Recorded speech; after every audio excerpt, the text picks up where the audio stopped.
أهلا وسهلا بيكم يا حبايبي يا حلوين. يا رب دايما تكونوا مبسوطين.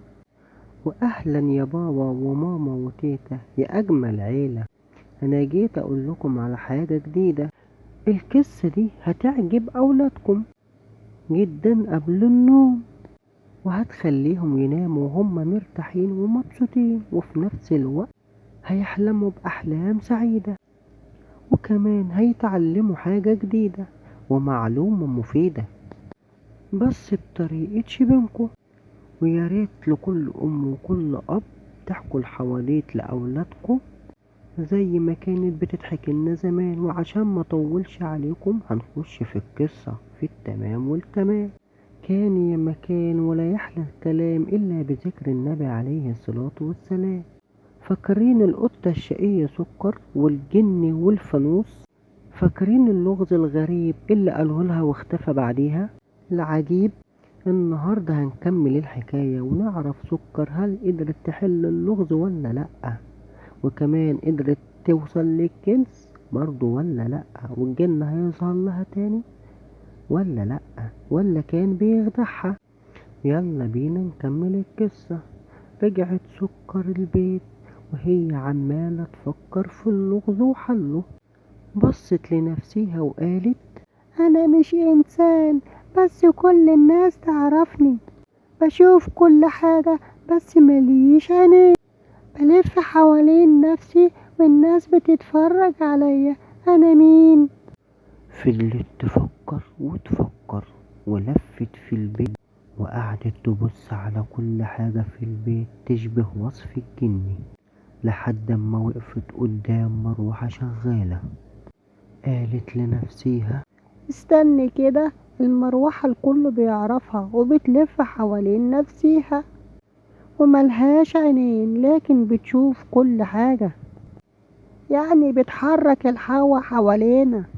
لكن قبل لما تنطق الإجابة لمحت في التلفزيون برنامج عن كاميرا. وقفت فجأة وقالت: الكاميرا دي الكل بيعرفها وبتشوف كل حاجة، بس ما عندهاش عينين حقيقية، والناس بتتفرج من خلالها، وساعات بتلف حوالين نفسها في المكان. وفجأة ظهر الدخان البنفسجي من تاني، وطلع منه الجن الصغير وهو بيضحك وبيقول: برافو يا سكر، عرفت الرقص، الكاميرا هي الإجابة الصحيحة، دلوقتي جه وقت المكافأة. لوح الجن بإيده وظهر قدام سكر صندوق خشب صغير عليه قفل دهب ونقوشات غريبة. الجن قال: الكنز جوه الصندوق، بس الكنز مش دهب ولا فلوس، الكنز هو سر كبير، حاجة مميزة هتخليك طول عمرك.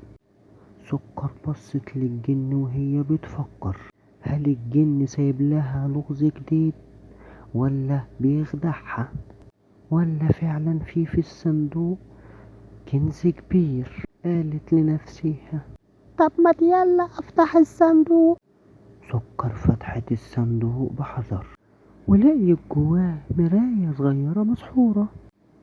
أول لما بصيت فيها المراية نورت وسمعتها بتقول: يا سكر، قلبك طيب وشجاع، وعشان كده هديتك مش كنز مادي لكن موهبة سحرية. من النهاردة هتقدري تفهمي كل الحيوانات وتسمعي كلامهم وتساعديهم وقت ما يحتاجوكي. بصت سكر حواليها وهي مبسوطة وسعيدة، وبدأت تسمع صوت العصافير وصوت الكلاب حتى صوت النمل. اتنططت من الفرحة والسعادة وقالت: ده أحلى كنز في الدنيا، شكرا يا عم الجني.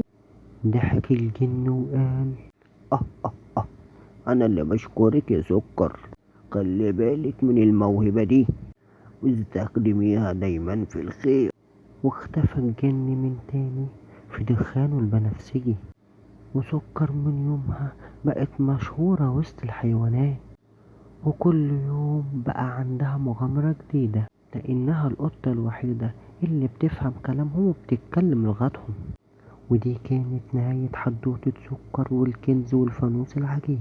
بس خلي بالكم المغامرات لسه ما خلصتش، لأن بكرة هنبدأ حكاية جديدة مع بطل تاني وسر جديد.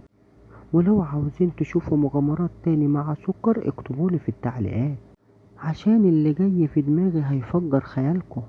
عندنا حواديت جاية تقلب الموازين، قصص هتخليك تضحك وتعيش معاها في الخيال، وتتعلم معلومة جديدة وتخليك تقول ازاي ده حصل.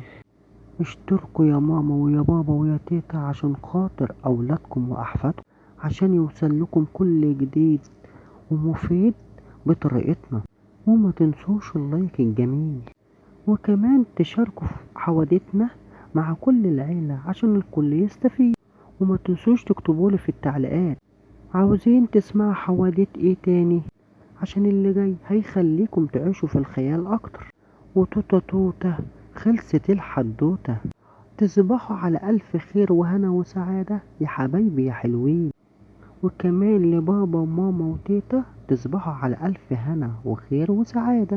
وما تنسوش في نفس الميعاد حدوتة جديدة تنمي ذكاء وتفكير أولادكم، وتخلينا نعيش المغامرة والخيال، ونعيش أيام زمان مع أولادنا زي ما عشناها إحنا كمان مع أبهاتنا وأمهاتنا وتيتا كمان. مع ألف سلامة وأحلام سعيدة للجميع. أشوفكم بكرة في نفس الميعاد مع حدوتة جديدة، قصص وحواديت شبينكم قبل النوم هتمتعكم وتسعدكم وتبسطكم وتعلمكم حاجة جديدة. مع السلامة.